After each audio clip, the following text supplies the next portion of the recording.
The X-Zone Radio Show with Rob McConnell is largely an opinion talk show. All opinions, comments, or statements of fact expressed by Rob McConnell's guests are strictly their own and are not to be construed as those of the X-Zone Radio Show or endorsed in any manner by Rob McConnell, REL-MAR McConnell Media Company, the X-Zone Broadcast Network, its affiliated networks, stations, employees, or advertisers.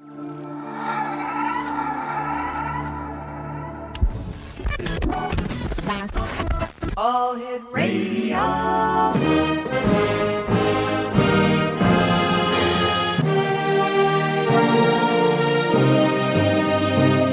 Welcome to the X Zone, a place where fact is fiction and fiction is reality. Now, here's your host, Rob McConnell.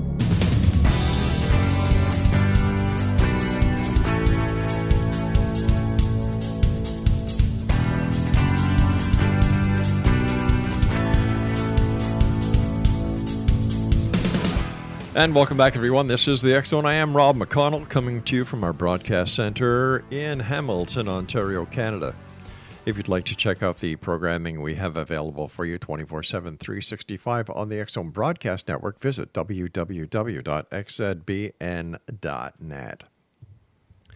My guest this hour, X-Zone Nation, is Stephanie Sutera, and she is with the Thames Society of Paranormal Investigations, and she's a paranormal photographer.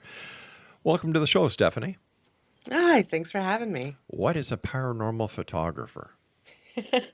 Well, I mean, I am a paranormal investigator as well, but since I was a photographer prior to me starting this whole, getting into this business, I kind of wanted to bring that profession into my paranormal world. I'm basically, what I'm doing is I'm trying to capture anomalous activity while we are on our paranormal investigations, whether it be a ghost or, just something that is unexplainable. We're trying to document that with my camera. And how successful have you been so far? Well, I don't think I've collected enough data to really make comparisons on a lot of different fronts, but I do have a good handful of pictures that I've found are pretty extraordinary. Very interesting. I was not able to debunk any of them because there are a lot of different ways that pictures can be mistaken for the paranormal when they're actually something that's just common, everyday things that happen. So what was it that got you interested in the paranormal? Well, when I was a kid, I always checked out books at the library of, real hauntings and people's experiences and things like that. And when I was in high school, I frequented a very good friend of mine's house, and I was pretty close with their family. And throughout my time there, I had a lot of paranormal experiences. I'd see shadows. First time I stayed there, it sounded what was like a lamp being thrown across the room and smashing against the wall. But I think what really solidified my belief in it and what made my curiosity peak was one day after school, I went and hung out to go hang out with my friend, but she had an after school job and wasn't back yet. Right. Her parents, a cleaning job where they did, they had to go after their regular day jobs, and they just let me hang out in the house by myself, waiting for her to get home while I went in the kitchen. And I looked to my left. It's 4:00 in the afternoon, broad daylight, and I see a man walk across the hallway, past the doorway of the kitchen that I was standing in, and I grabbed all my stuff and I ran outside. But that was, full apparition. Couldn't have imagined that. I was alone in the house. Plus, I had already had all those experiences. But later on, years down the road, I worked with the co-founder of T.S.P.I, who is no longer with us. He's retired, but he posted on social media that he was looking for someone, and I jumped right on that. And, I've been with the team ever since. All right. So what kind of training do paranormal investigators get as far as being investigators? Well, I mean, as you know, there is at least in my country, in the United States, there's no college or anything that'll give you a degree in parapsychology or anything like that. So a Wait, lot wait. of us, it's more research based. So like when we have a team member come on the team, we train them from the things that, that we've already learned, or the data we've collected, or the research that we've done prior to this. And I mean, for me, being a paranormal photographer, I Right. just used the training that I already had Gotcha. previous to that, and, tried to apply it to this scene. So, how many investigations have you gone on with the Thames Society of Paranormal Investigators? I really wish I've kept track because people ask me that all the time. I don't know. Let's say I'm just spitballing here. Maybe like Sure. How many? 50. Okay, your connection with us is breaking up, so I'm sorry if I have to repeat myself. What has been the most startling investigation that you've been on? Well, we did have an investigation in Massachusetts in the United States, that was a home, a residence that ran a daycare out of their lower half of the building. And that one was particularly crazy because the client, they kept calling us and telling us they were getting all this activity, they were being pushed, they were being shoved. They said they got shoved like right before we got there. Oh, gosh. Um, so, and you know, the medium that was on our team at the time, she didn't know anything. We Seamus and I, my director, we decided that we found out that someone had committed suicide in one of the rooms, but we decided to keep that, hush hush between the two of us. So she ended up telling us that that room was someone that committed suicide, and I don't know, she was very freaked out that whole night. And my director Seamus, when he was downstairs in one of the rooms that the kids would play in frequently, he heard what sounded like an animal growl. And I don't know, that entire case was just very unsettling for everyone. I didn't have any personal experiences. I did capture a couple pictures of an anomalous morph like blob type thing, but I couldn't, it was not debunkable by shadow, like being a shadow or anything like that. Um, but it didn't create any sort of shape that was recognizable to, like a form of a person or anything like that. So, what happened with the daycare investigation? What was the final outcome? Well, we did give our information back to them, and we are just data collectors.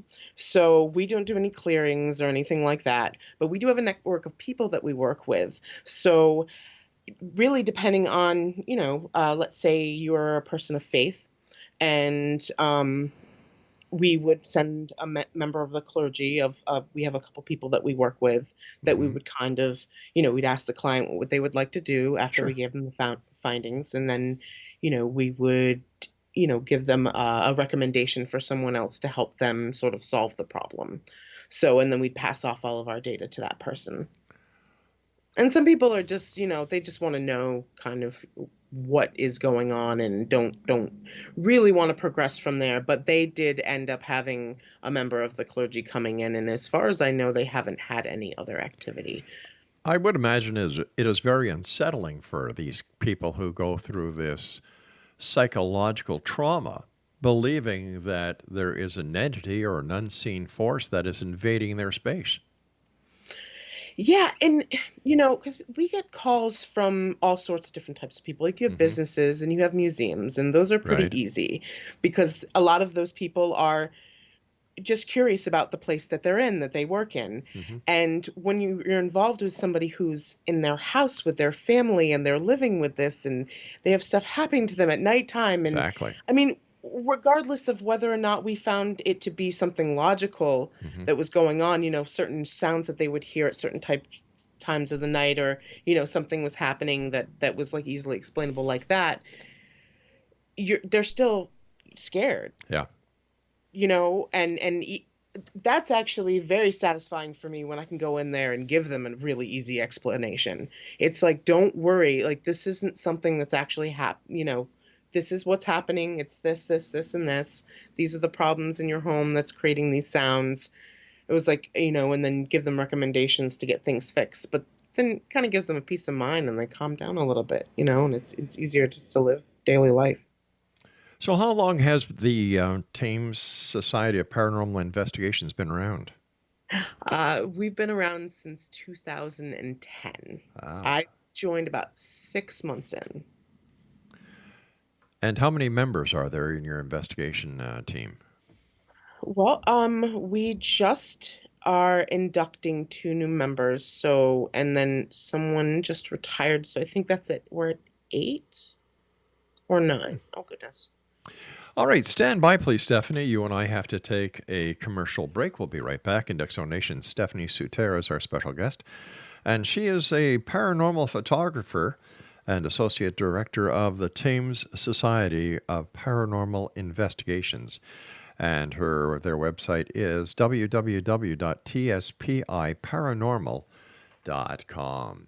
This is the X Zone. I am Rob McConnell. We're coming to you from our broadcast center in Hamilton, Ontario, Canada.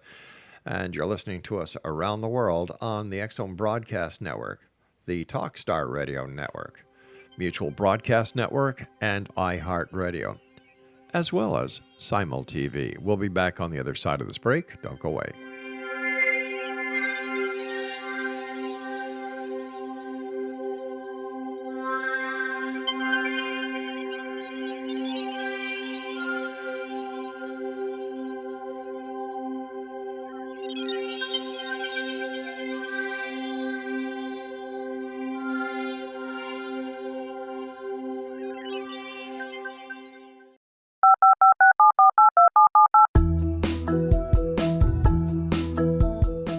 Did you know that when you're on the road with limited data or Wi-Fi, you can still listen to the X Zone Radio Show with Rob McConnell, The Science of Magic with Gwilda Wiyaka, X-1, Dimension X, Space Patrol, and every minute of the X Zone Broadcast Network by calling 213-401-0080, courtesy of Audio Now.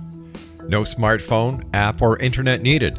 It saves your data plan and it's free if you have unlimited minutes.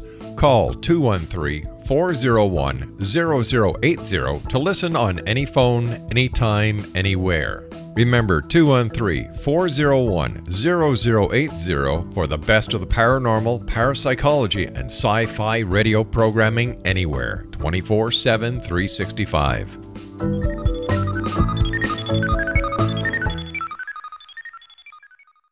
You have heard of the X Zone? Now watch it on Simul TV. Plus 500 video games, live TV channels, free video on demand, worldwide, and more.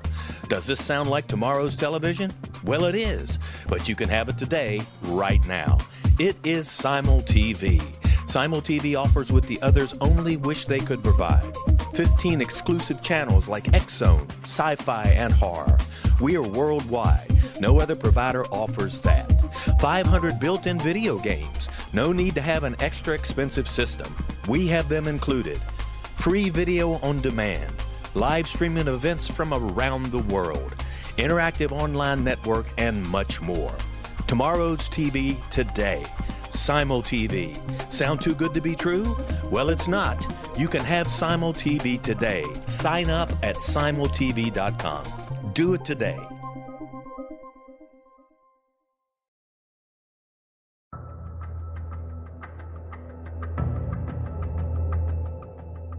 Modern Esoteric, Beyond Our Senses by Brad Olson, consummates the lifology story about where humanity originates. It is the lost continents, the primitive wisdom, the mythos of creation, and the rethinking of ancient history as we are taught in academia. There is much more to the story than what we have been told. As this is the first book in the Esoteric series, Modern Esoteric starts at the beginning of time and accelerates up to this modern age. Future Esoteric is book 2 in the series and takes a forward-looking position ahead of today with an open and honest examination of the ET issue and various unexplained phenomena. To discover the writings of author Brad Olson, visit www.bradolson.com. That's www.bradolson.com.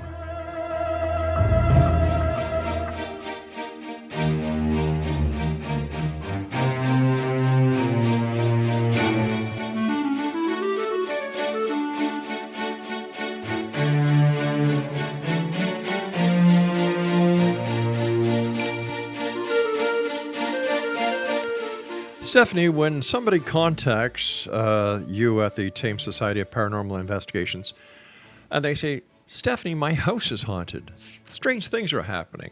I've got kids. They can't sleep at night. My husband and I are at odds because we don't know what's going on. How would you and your team conduct yourselves? Or what would be the steps that you would take prior to actually doing an investigation? Well, first, they will do the initial contact, and then my director, Seamus Deniston, does a preliminary phone interview.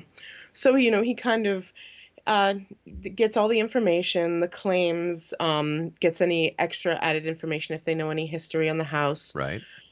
And he also checks to see if there's any signs of, maybe there obvious substance abuse or, maybe mental illness, because we do get some calls that end up not being, paranormal at all. And, after that, he kind of makes the decision on whether or not we're going to take the case. And then we send out 2 of our investigators to go conduct another interview at their home. And we have a clinical psychologist that is on the group, Laura Palmise, and she's been doing psychology, and she's a doctor, so she's been doing that her whole life. And she'll sit down, and that'll also give her any other warning signs of whether or not this isn't somebody on the level, or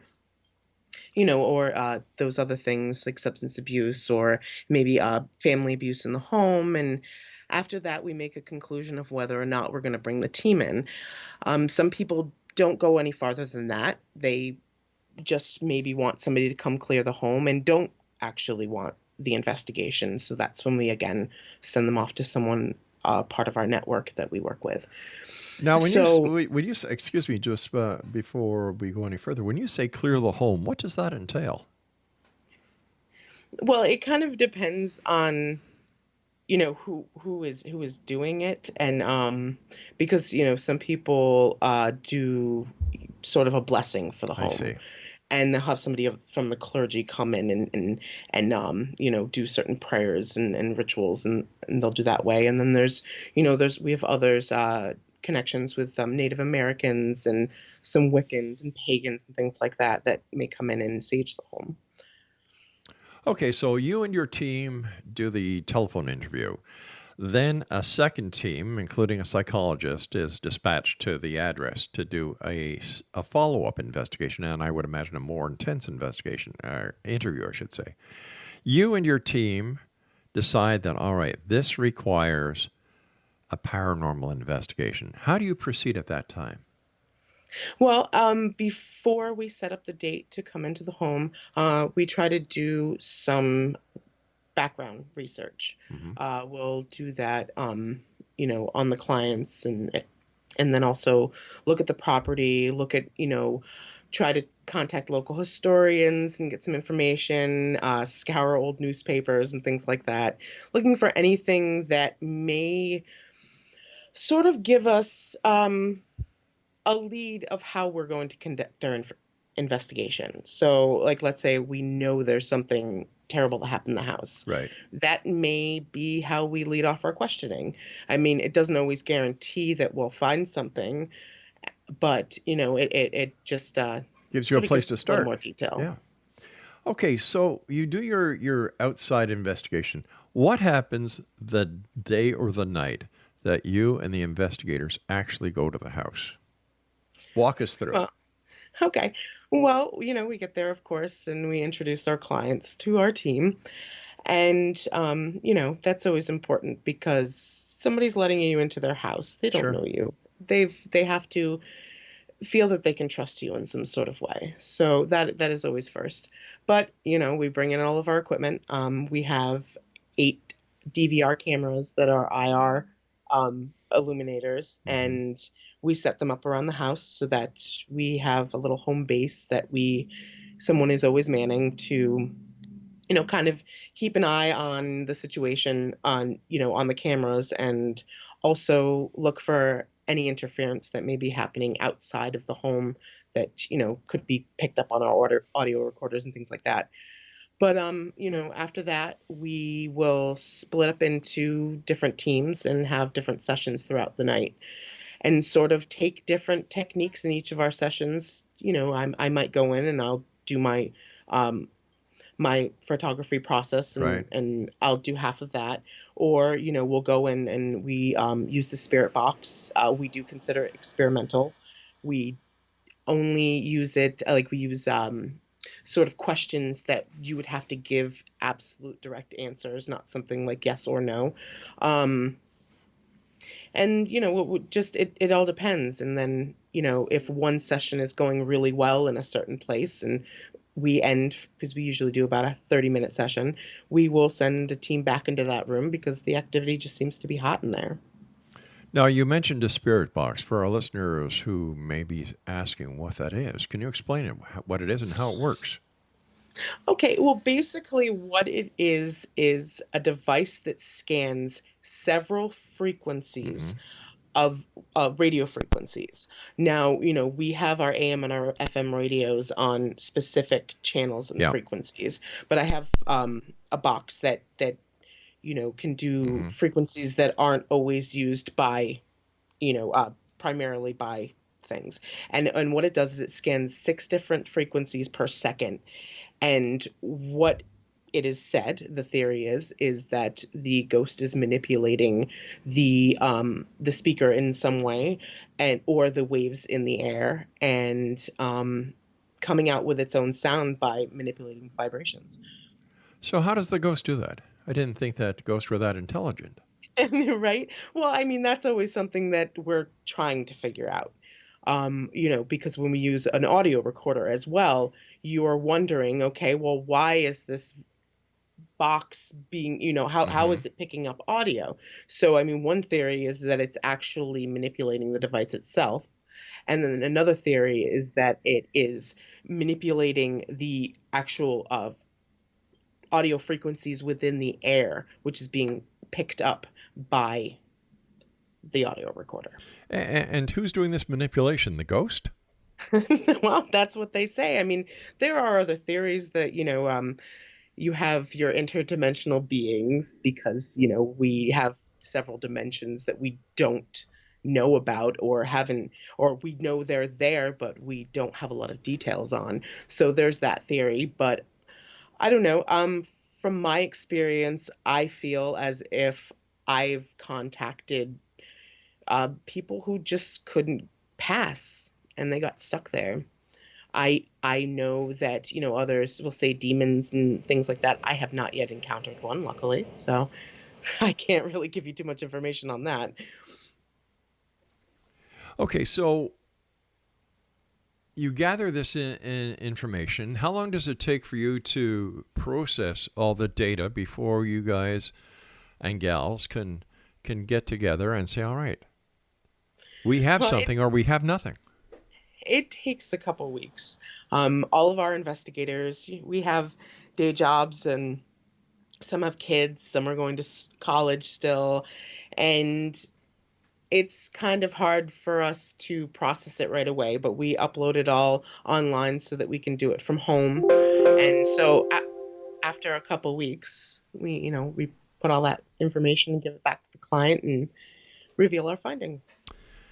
All right. Now, do you give the client a written report? Seamus has a type of report that gives, like, we have a whole paper that we fill out, and we give them, what was going on with the tides and the moon and fun things like that, what time of year, and then we'll give them, if we have our medium on, we'll kind of give them not as an exact piece of evidence, but we will consider it like a personal experience of hers. And then we'll also reveal the other investigators' personal experiences, as well as give them findings that any evidence that we find, if we find any. What part does a medium play in a paranormal investigation? Well, I mean, I can't speak for every team, but for ours, it is another way for us to find a lead. So if our medium goes in and she sits in a room and she says, I feel there's someone here. I think that I'm getting this name from them. I'm getting this from them, from that from them. That is a tool for us to position our questioning. It may make us be like, well, okay, well, she's getting this, so why don't we try diverting our questioning to the things that she's saying right now, and see if we're getting any activity from the information that she's receiving. But we never use it as an absolute. Okay, so the medium is basically a tool that you use? Yeah, and I mean, of course, we do give it as, like I said, a personal experience. But yeah, we consider, we cannot prove it as a definite, so we can't say that it is hard evidence. Okay, I think I understand. Stand by, Stephanie. You and I have to take a commercial break. We'll both be back on the other side of the news. And X Zone Nation, if you would like more information about the Thames Society of Paranormal Investigations, visit their website at T.S.P.I. I'll be back on the other side of the news as we continue investigating the world of the paranormal and the science of parapsychology here in the X Zone from our broadcast center in Hamilton, Ontario, Canada. Don't go away, guys.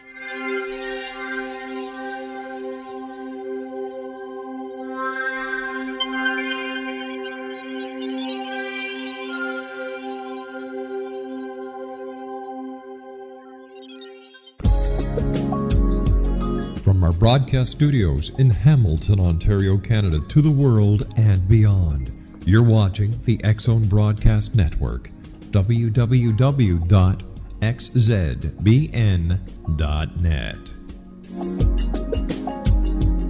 AVS Media Den.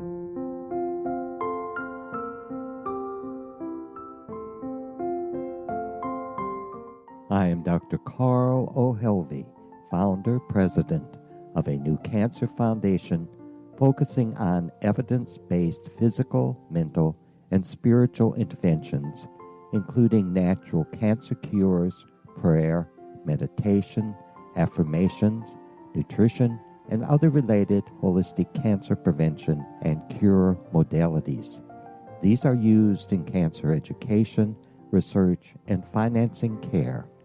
I ask for your help to continue this important work by donating at www.holisticcancerfoundation.com.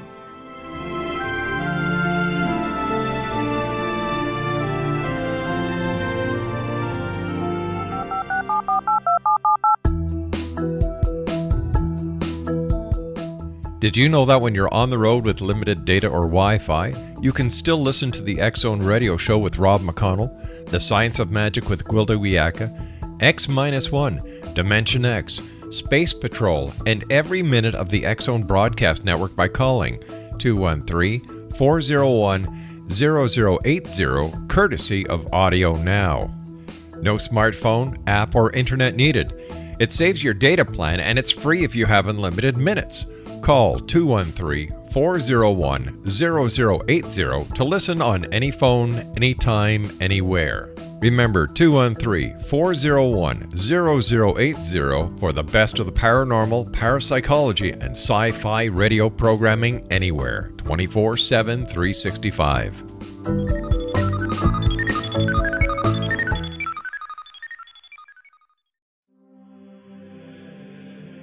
Rob McConnell here, presenting an overview for Nicholas Paul Jennings, author of a fascinating book, Amen. It presents facts revealed by Egyptologists, facts that enable us to understand why Amen is the beginning of creation of God. It provides recommendations for religious leaders of the major religions to unify their beliefs and teach the Word of God. Love one another. Amen informs people how mankind conceived God. It was the Egyptians that developed the concepts of a soul, a hereafter, and Son of God. And finally, after the worship of many gods, they conceived the belief in one universal God, the maker of all there is. For more information, visit www.futureofgodamen.com. That's www.futureofgodamen.com.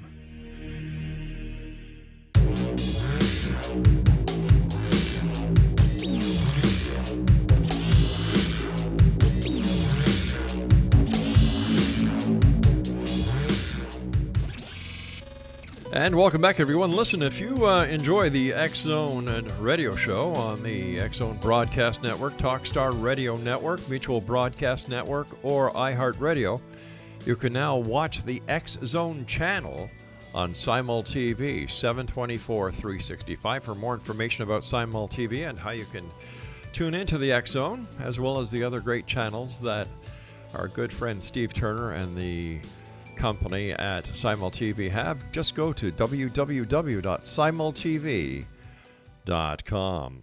Stephanie Sutera is our special guest, and she is the paranormal photographer and associate director of the Thames Society of Paranormal Investigations. Their website is T.S.P.I. paranormal.com. Stephanie, earlier we touched vaguely, very, very gently and softly and with caution when it came to something that is demonic.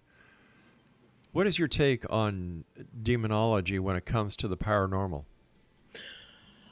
Well, I'm not saying that I believe in demons or anything like that. Like I said before, I've not encountered anything like that.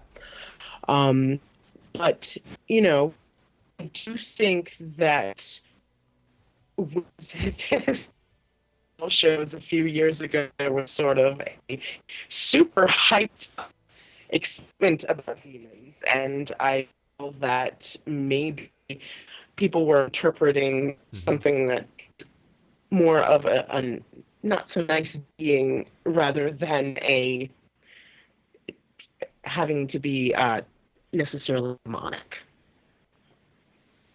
Does one's own religious beliefs have a lot to do with the type of paranormal investigations or paranormal activity that might occur in their home?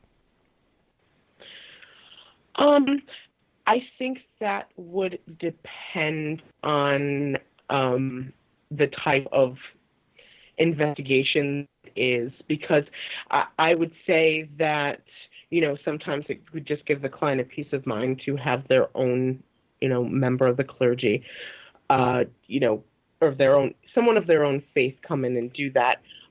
Others, it would be probably more beneficial that if you could determine what you thought was wrong in the home, like if a certain person who you knew was of a certain fate died in like a really horrific way, and you were really thinking that that was the issue, then I would say to bring in someone that was more of that, you know, faith. I don't know. Actually, the question I was trying, like, the question is attracted to a certain type of person. I've never even thought to collect that much data to sort of compare that. That's very interesting. No, what I was basically asking was the type of paranormal activity that one may experience. Does it have any basis in the person's religious beliefs? You know, are you saying depending, like that they would get if they were a Catholic, that they would get sort of they would be more apt to have a demon that would be in the Christian faith? Yeah, or something along those lines. Yes. I don't think it would probably depend on that specific person. Because, you know, if it was, like I said, if it was directly involved, like the entity wasn't there, who was there wasn't necessarily the same faith as you. It may just come to you because you are there in its presence. But, I wouldn't say that maybe there was someone of a Native American belief that saw someone else that was of that same belief and may be more apt to try and contact that person. But, I don't have enough data to really answer that, like, definite. Speaking about data, when it comes to the people who have paranormal experiences, are there any statistics to share with the audience? You mean on how often we have catch something? Is that what you mean? No. For example, are women more apt to have paranormal experiences than men? Is there a certain I've certain age heard group? that, but I'm telling you, I'm not sure I would believe that. I would think it would be how closed off of a person you are in general. But I was asking based on the statistics that your own group correlates and gathers. That's what I was asking. No, I've never really thought of a comparison. It's not. I mean, only have had mediums that were women. No. So you could use that. No. Let me give you the question again. During the investigations that you and the Thames Society of Paranormal Investigations have done over the years, now you've been with them, I believe, for almost 8 years. Yes. You've gone on at least 50 investigations. Mm-hmm. Okay. Out of those investigations, based on those 50 cases, were there more women that were the object of the paranormal activity or men? Oh, you were talking about not our team members. You're talking about the clients. I actually, come to think of it, there have been a little bit more women that have contacted us and saying that they've had the paranormal activity. I am not sure if it is a stigma to for the male persuasion to not really want to reveal that they were scared of something like that, or if it's actual sensitivity to the paranormal. Okay, fair enough. And is there, once again, based on your 50 investigations over the last 8 years, is there one type of paranormal activity that has a higher percentage than other aspects of paranormal activity within a house or establishment? Well, I feel that what we would call a lower energy spirit would be popping up more. That would be someone who didn't leave for certain reasons that were, negative.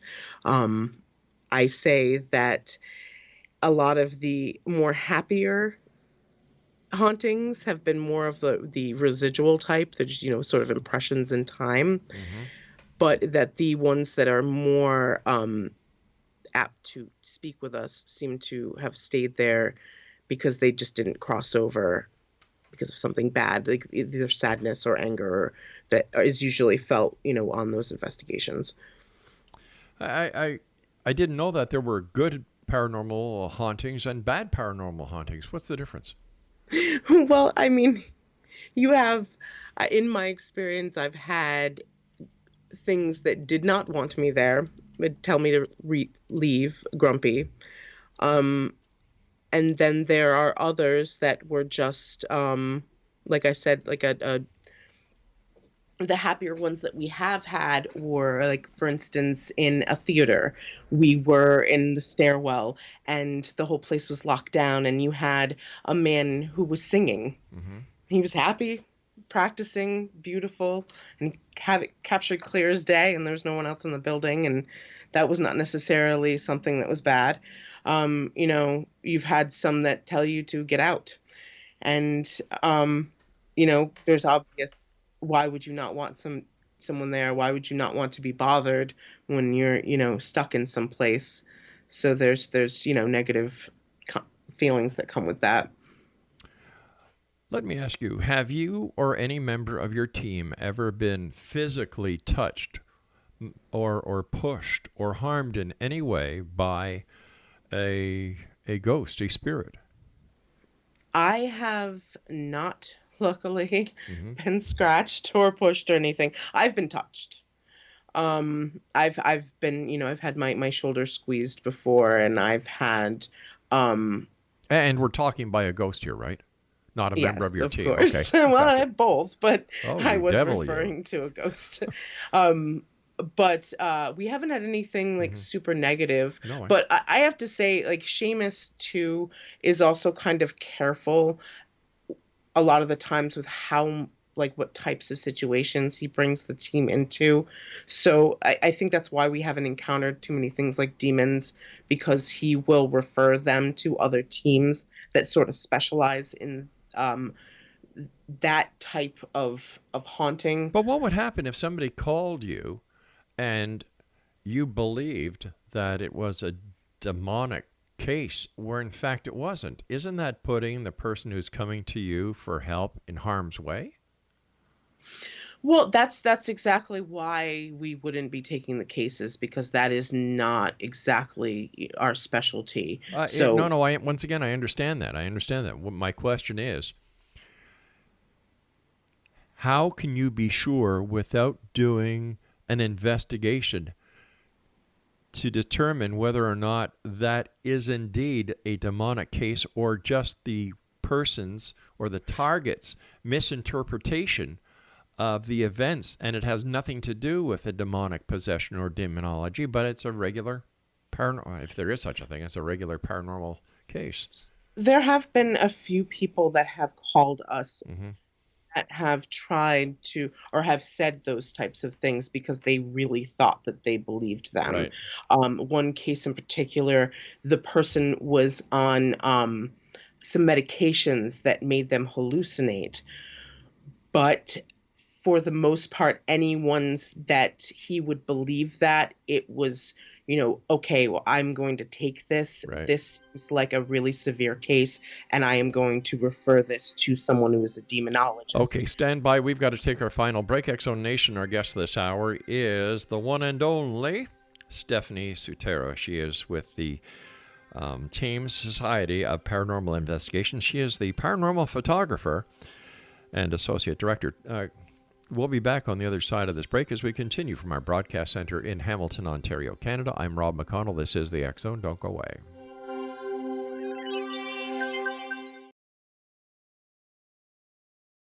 You have heard of the X-Zone? Now watch it on Simul TV, plus 500 video games, live TV channels, free video on demand, worldwide, and more. Does this sound like tomorrow's television? Well, it is, but you can have it today, right now. It is Simul TV. Simul TV offers what the others only wish they could provide. 15 exclusive channels like X-Zone, Sci-Fi, and Horror. We are worldwide. No other provider offers that. 500 built-in video games. No need to have an extra expensive system. We have them included. Free video on demand. Live streaming events from around the world. Interactive online network, and much more. Tomorrow's TV today. Simul TV. Sound too good to be true? Well, it's not. You can have Simul TV today. Sign up at simultv.com. Do it today. The new nonfiction book, Razor of Madness, is similar to cult movies like Clockwork Orange, Dragon's Tattoo, or The Other Side of Hell. Wayne Morin Jr. and Thomas Lee Howe will expose widespread and systematic deficiencies in this thought-provoking tell-all novel. Mind control rages among scholars in law schools. Human rights are ignored while thought reform and mental manipulation are accepted practices used as behavior modification. Dr. Louis Jolyon West comes to mind. Media and public scrutiny shows that United States mental hospitals are in fact destructive murder industries. Razor of Madness expose novel details this epidemic through an in-depth professional and personal investigation. For decades, there has been a revolving door policy that still releases killers and pedophiles back into society. The maestro of mind control continues to haunt America to this very day. Razor of Madness is available in paperback or as a downloadable ebook at Amazon.com. I'm William S. Peckham. If you enjoy a good mystery with a touch of the paranormal, then you'll love my novel, From Out of the Woodwork. It's the story of a young Toronto contractor, Sean Kennedy, who buys derelict homes, guts them, and turns them into multifamily dwellings. Slums just waiting to happen. When Sean buys 29 Livery Lane, the house fights back. Former owners unexpectedly come out of the woodwork as he starts the destruction. The apparitions come to him when he touches old books, reads hidden letters, rummages through old boxes, finds a locket, or reads a discovered manuscript of a murder mystery. From Out of the Woodwork will take you from 1899 to the horror of the World Trade Center, September 11, 2001. Check out From Out of the Woodwork on my website, www.williamspeckham.com.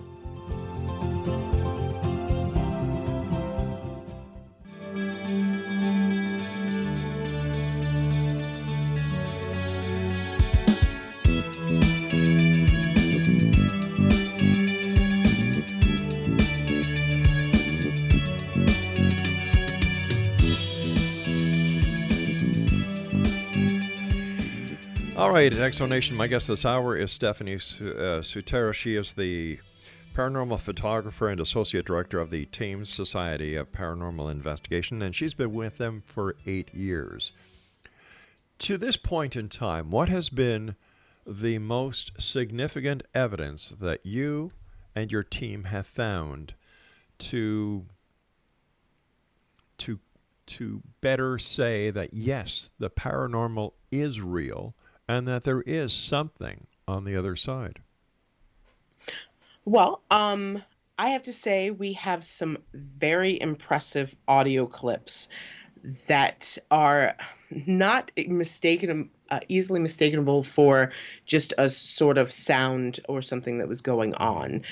We do have some audio clips of just, certain anomalous moans and stuff like that that aren't very crisp. But there are certain ones that are pretty crisp and clear, telling you to go away and everything else is silent. When you're reviewing this audio, you're sitting in a quiet room with your headphones on and you have it as loud as you can get it. And the normal sounds that you hear all the time are easy to hear when, you've been doing this for so long. So when something like that happens, it pops out at you. It's very distinctive. And, you also know your teammates' voices very well. So that also helps. So if you think it is someone else, and we do have rules while we investigate where there's things like we ask questions, we wait a certain amount of time for a response. We don't talk over each other. We, we're not allowed to whisper. Even when we make a sound, we have to say, "That was me, I did this." Because we are so, we want so much, have it controlled as much as we can. So you're talking about EVPs? Yes, that is definitely the best thing we've ever had. I do have a piece of photographic evidence that I took in Mystic, Connecticut in the United States at the Denison Homestead, which is probably my most impressive photograph evidence. And it's like half of an apparition. And but most of it is audio. It's always the best. Most teams will say the same. So how come, let me ask you first, do you use an analog recorder or digital? We have both.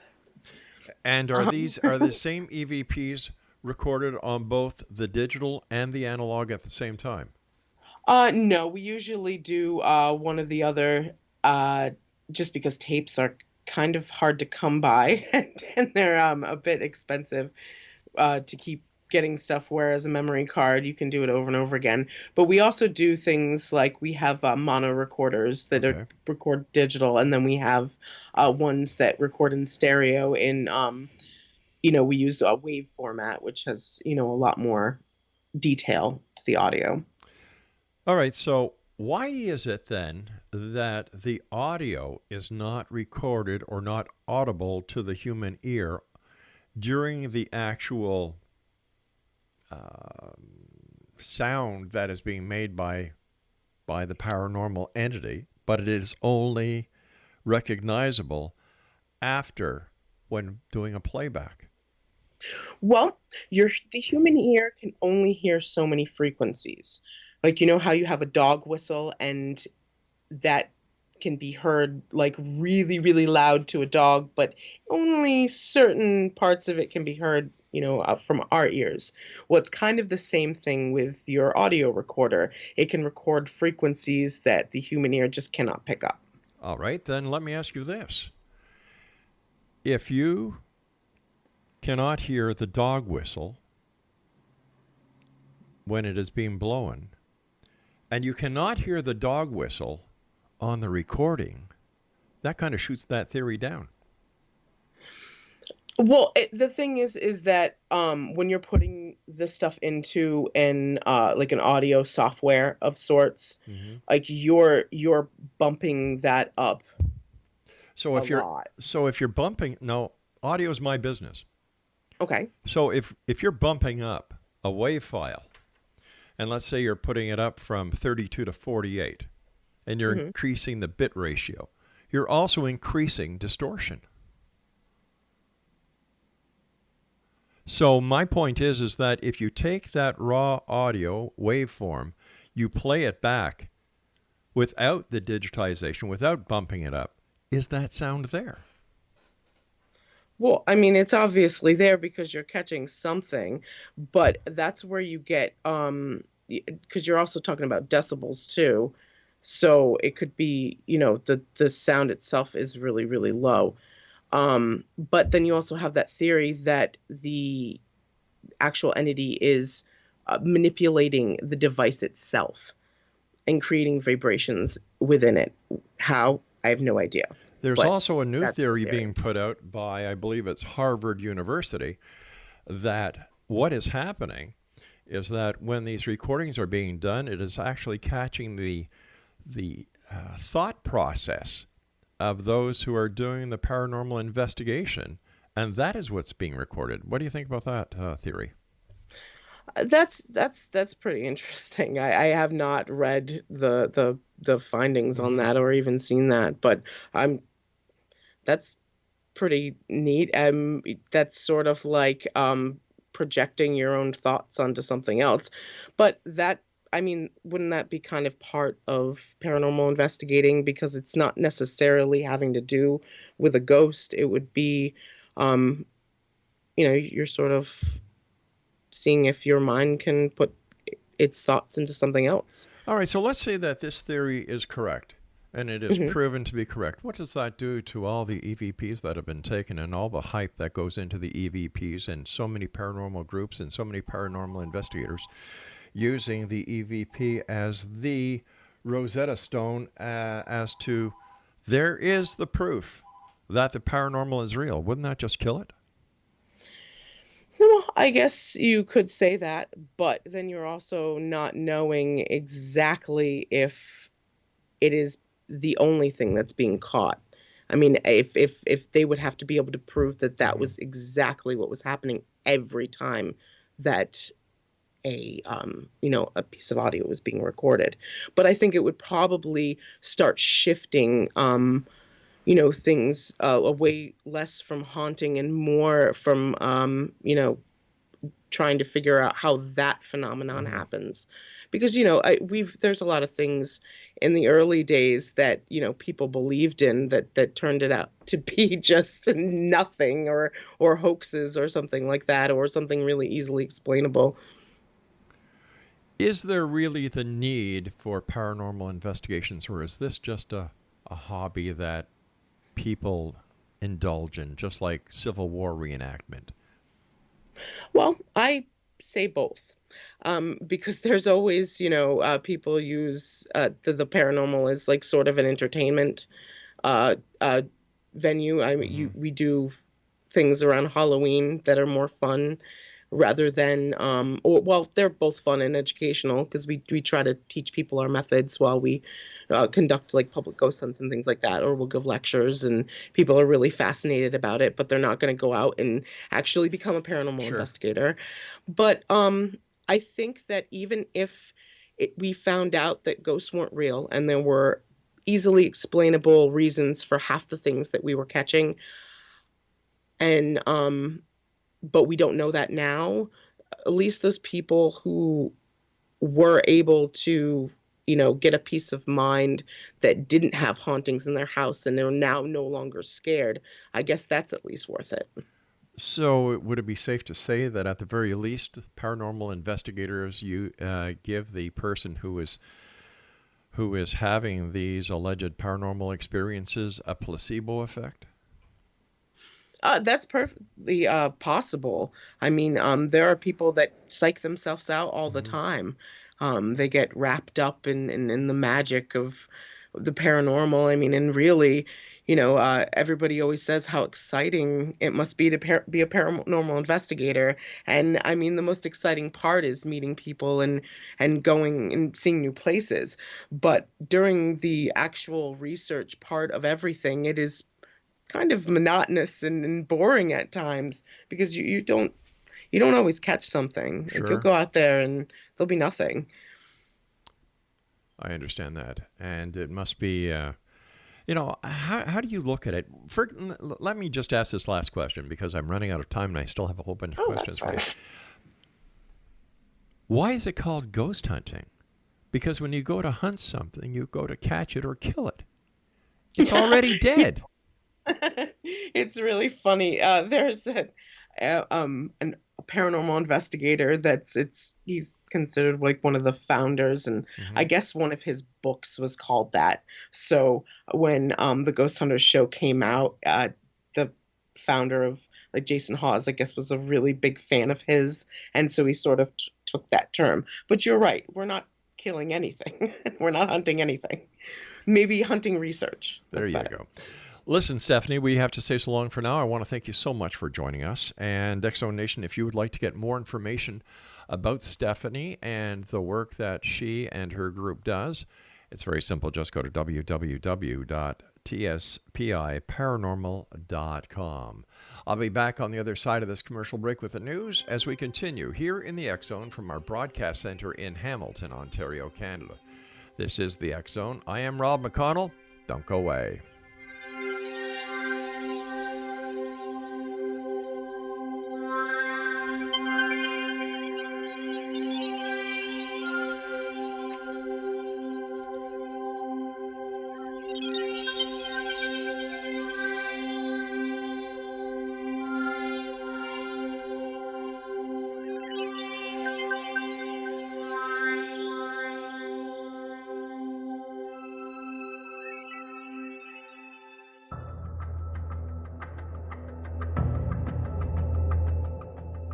Modern Esoteric, Beyond Our Senses by Brad Olson, consummates the lifology story about where humanity originates.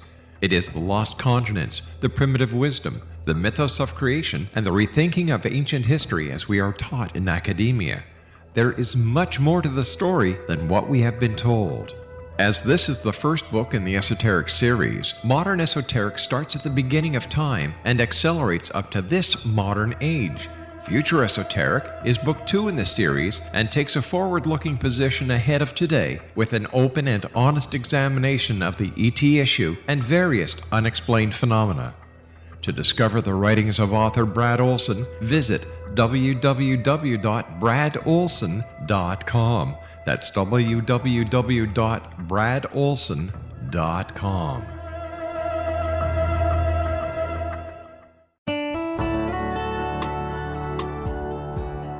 Are you or is someone you know struggling with addictions, depression, anxiety, relationships, low self-esteem, lack of confidence, grief, success, and prosperity?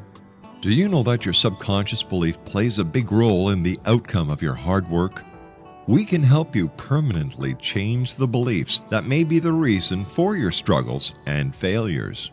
We care about getting you the return on your investment and the results you are looking for. We can help you be free of the limitations of your past and in realizing your highest potential. We work with people by phone and Skype. For more information, visit us at www.ritasoman.com. That's www.ritasoman.com.